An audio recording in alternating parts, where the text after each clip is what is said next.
So describe what we're talking about. So we've been talking about the last 4 weeks about building a multi-million-dollar lucrative business. And I've always said, stop thinking about revenue, think about profit and only the profit. I don't care how much revenue you generate. Tell me about your profit.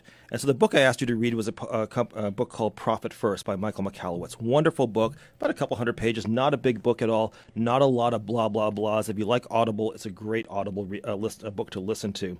And it really focuses on how do you generate enough cash in your bank account. We think that, but just by growing revenue, we're going to have more cash. When I was hitting around the $750,000 run rate, I found that I had $2,000 in my account and a $13,000 payroll coming up in 2 days, and I was like, talking We've about been there before. I'm thinking, when I first moved here, how did I spend so little? Because I didn't have enough, right? That's And the exactly more right. you make, it's so much easier to just go spend. It's like, if you can keep that budget in place, like, where'd you get wild is what I would ask people, And you're it's a great lead-in, because what happens is that we say, we have money in the account, let's go spend it. Whereas, profit is equal to revenue minus expenses. The problem is that then profit becomes an afterthought. What you really need to do is think about expenses equals revenue minus profit, which means you set up a separate account, put the profit aside. How much do you put aside? The book will help you tell you how much to put aside depending on where you are in your growth rate. And then you put some money aside in a separate account for taxes. Everything else that's left in your main account is what you have left to spend money on. And if you can't make ends meet on the money you have left, that means your business is screaming that you are way over budget on something. And, it's a very painful process to go through, is because the reason why I had such little money in my account was because I kept on putting money aside in my profit account. And I had the discipline to keep doing that, even though I was like, oh my God, how am I going to get this money? And luckily I was able to find it without doing any financing. But by doing that, you're building a nest egg. And as that profit account keeps growing and growing and growing, you're going to take some distributions on it every quarter. And you're going to feel good about yourself. And you're going to buy something useful that you can remember, hey, I used this and I got this money out of my company. Right. That's going to relieve the stress out of you some more. And it's going to... So, Palash, one of the things I tell small business people is remember your why. Remember, Brad, why we did this. Palash, remember why you left the corporate environment. Right. It was for us, right? So if you're not going to pay us, why are you getting up in the morning? Right. And isn't that really what we're saying here? And you're also a business broker. Can you imagine trying to sell a business that doesn't have profit? The valuation goes down to zero, well, pretty much. I am. Brad ain't the only number one person in the room, you understand? I am number one business broker in North Carolina. He can sell a business, don't make no money. Exactly. Let me tell you something. If Joe can't sell it, nobody wants it. Now, that's what we say. But to your point, you're correct. So, it's how do you have the discipline to take profit every single time? And every single week, I set aside a certain amount of money for profit. I set a certain amount of money back to pay the federal government because I have a huge tax bill. And everything else has to fit within. All my other expenses has to fit within after I've already paid myself, already paid the profit accounts, after I paid the IRS, whatever's left, what I have left for marketing and for payroll, for everything else. The nice thing about having that profit account, which keeps building and building, is that it allows you to make wise investments later on. You have the cash to buy that extra piece of equipment or that extra employee that is going to help you grow the company. So you're no longer playing It could be a capital investment consideration instead of forced to do that. And look, April of last year, my business went down 45% in a matter of 2 days.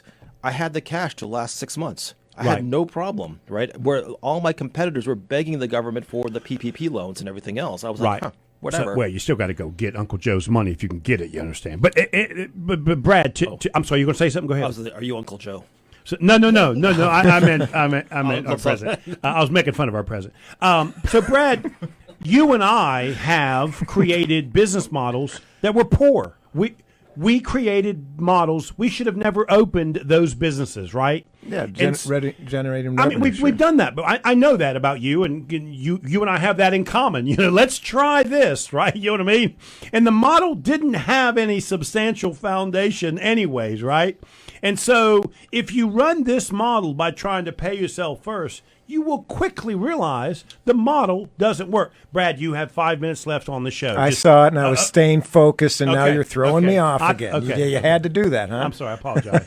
So talk a little bit about that, because to me, what I like about this, it makes sure you're testing your theories and your business model, because what a lot of us small business people do is you stay in something way longer than you should. If it doesn't work, it's time to move on, or you're just burning cash and time that you could be doing something else. I think I would compare it to people from the mortgage side, people's budget. You know, when they come in, are they even taking profits on their own, your own personal, take aside the business side. I get that.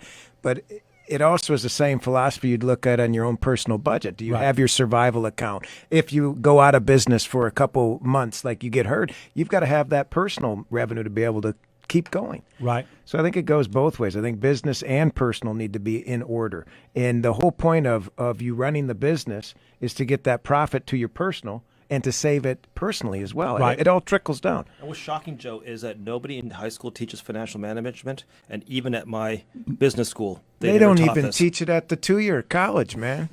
They don't. No. That was a joke, Joe. You didn't You get that wouldn't one? even know what I a wouldn't two-year know. I ain't college never looks been to like. college. I know. I was talking about your kids are highfalutin college. That's what I mean. You wouldn't know that. And you could learn something from your children on that finance Very side. much. But you and I, we learned that literally a school of hard knocks. I tell people like you and I, we learn by just beating our head up against the wall till we find the door. That's just what we do. Nowadays, it's too expensive and takes too long to do that. And so it is a different world out there. It's hard if you don't have a clear plan on what I love about what you're saying in this book, he's putting the money first instead of putting the product first, I guess, if you want to call it that. Right. Like if you got a coffee shop and you're selling bagels and stuff, you're putting the money first. What's the purpose of where we're going with it? Well, it's to create the revenue that goes into my personal account when I'm done with this. Right. Exactly. Sometimes you go into it with the wrong idea that I'm just going to have a cool place, hard a thing about- restaurant You're or exactly something right. like that, or this is the dream. Well, what's it going to get you? And funny thing, I've coached a cleaning company that had 15 clients after 15 years. And I'm like, do you really want to be in this business? If you've only been, it's like, and Because she you're got- not making any money. and like, you're killing yourself. I don't understand. I mean, in 5 years, I had 3,000 clients. I mean, what is the what's really going on here? And so getting out of the business sometimes is really hard because there's an emotional attachment, the sense of failure you're asking about it. Right. People don't want to admit that it's okay to fail. So, okay, Jacob, I don't want to put you on the spot, but how do you feel when you hear three older business guys talking about their successes and failure? And I know you've got these big dreams in your mind. Do you have an opinion on what's being talked about here? It makes me hopeful you all are pretty successful. So when you hear these challenges that we're going through, right, are you thinking I'm going to run into those bumps too, or I'm going to find a way around them? Yeah, I'm going to learn from my dad's mistakes and trying to avoid them, but I know I'll hit my own challenges for sure. Got it. So, guys, we've only got about a minute. I want to make sure, Brad, that everybody, again, knows exactly what you do. You are the Lake Norman dude.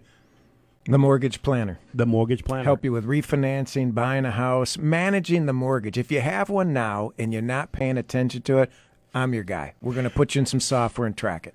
Right. And so I've got a rental home that I've owned for 22 years in downtown Charlotte. You can imagine there's a ton of equity in the home, right? So the question is, do I just refinance, pull some cash out and do something with it and keep renting it, or do I sell it and then put that money into something else? Can you help advise me on that kind of stuff as well? Of course. I think there's that's a loaded question depending on what you're going for, Right. and as an individual. I'm assuming it has cash flow, that's passive income going to you every month. Well, is that what you'd prefer to have? Or could you put that money to better work? A lot of people will not leverage the house. I think that's a big piece you can do is Right. leverage the property to go do some other things. Yeah, now that's where you two guys are different than me. I'll leverage to the hill and back, baby, because I like other people's money. Guys, we've only got about a minute. Brad, again, if they want to reach you, how can they do it, buddy? Go to fortheplan.com or call 855-4THE-PLAN. Palash, do it. TheOrganicMaids.com or 704-266-1150. If it's Friday morning, your business matters. We're going to see you next week.